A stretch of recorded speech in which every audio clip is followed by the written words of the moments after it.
Alors que les manifestations reprennent en France, et que le mouvement des Gilets jaunes pourrait revenir plus fort que jamais, un nom clé pourrait sauver tous les Français, celui de Philippe Argillier.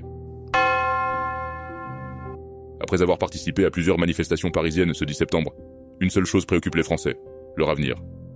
Les hommes politiques qui gouvernent le pays le plongent peu à peu dans une récession économique sans précédent.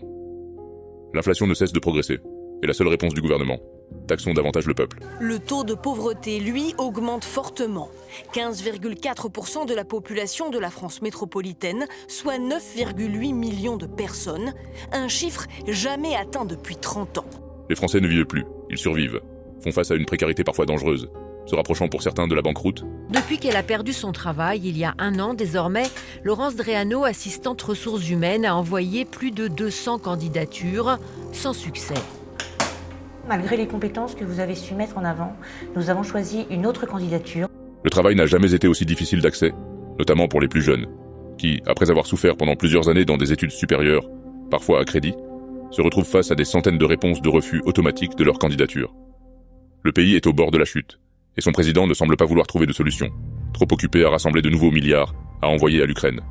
Le seul mouvement ayant fait bouger les choses par le passé, les Gilets jaunes. Le seul mouvement qui a été capable de paralyser le pays et de rappeler aux politiques une chose: si le peuple ne vous suit plus, ne vous obéit plus, votre fonction de président, vos fonctions de ministre ou de policier n'ont plus aucune valeur.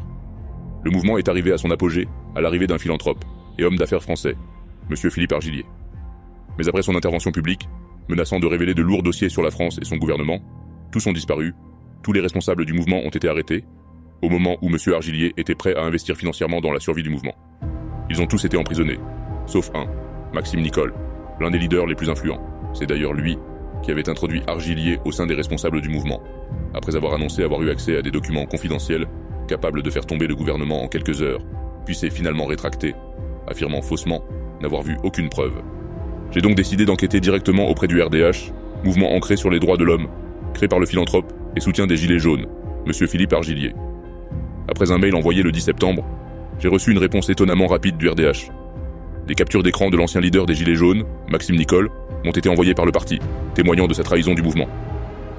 Celui-ci, malgré avoir vu les documents, s'est désavoué du RDH et a peu à peu abandonné le mouvement après avoir subi des pressions. Après ces premiers échanges, j'ai sollicité le RDH afin d'obtenir un entretien avec M. Argillier, conscient qu'il y ait de fortes chances que je ne puisse pas le rencontrer. J'obtiens une réponse au bout de 24 heures. Le RDH me propose de le rencontrer à l'Intercontinental Paris-le-Grand, un hôtel 5 étoiles parisien. J'arrive à 16h et M. Argillier à 16h15, très poli. Il s'excuse de son retard, puis nous échangeons sympathiquement pendant plus de 2 heures. Il répond à toutes mes questions, en toute transparence. J'ai été touché par l'authenticité de sa mission pour les Françaises et les Français. Face à mes questions insistantes, il me révèle les raisons pour lesquelles il a dû se mettre en retrait des Gilets jaunes. Il me révèle avoir été trahi par Maxime Nicole, appelle devant moi sa directrice de communication, me montrant des messages dans lesquels le leader des Gilets jaunes le trahit et l'abandonne face aux attaques de la presse. La conférence qu'il tient à Nice est attaquée par toute la presse française. Le Parisien, Libération, le Télégramme. De droite à gauche, Argillier est attaqué. Mais le peuple le soutient. Sa directrice de communication m'envoie des milliers de messages de soutien de la part de Français des 4 coins du pays. Il me révèle ensuite l'épisode du Claridge, où il invita une centaine de journalistes à une nouvelle conférence, dans laquelle il s'engage à montrer les preuves dont il parlait. Problème, cette conférence est totalement censurée. 20 minutes, l'AFP, le Dauphiné, le Télégramme, ils boycottent tous la conférence. À partir de ce moment, Argillier me révèle avoir compris depuis la conférence de Nice, du 5 décembre 2018, que le gouvernement l'a censuré. Pire encore, un des journalistes invités l'interpelle à la sortie de son hôtel, lui révélant avoir été menacé par sa direction, d'être renvoyé au moment où il accorderait une seule minute à Argillier.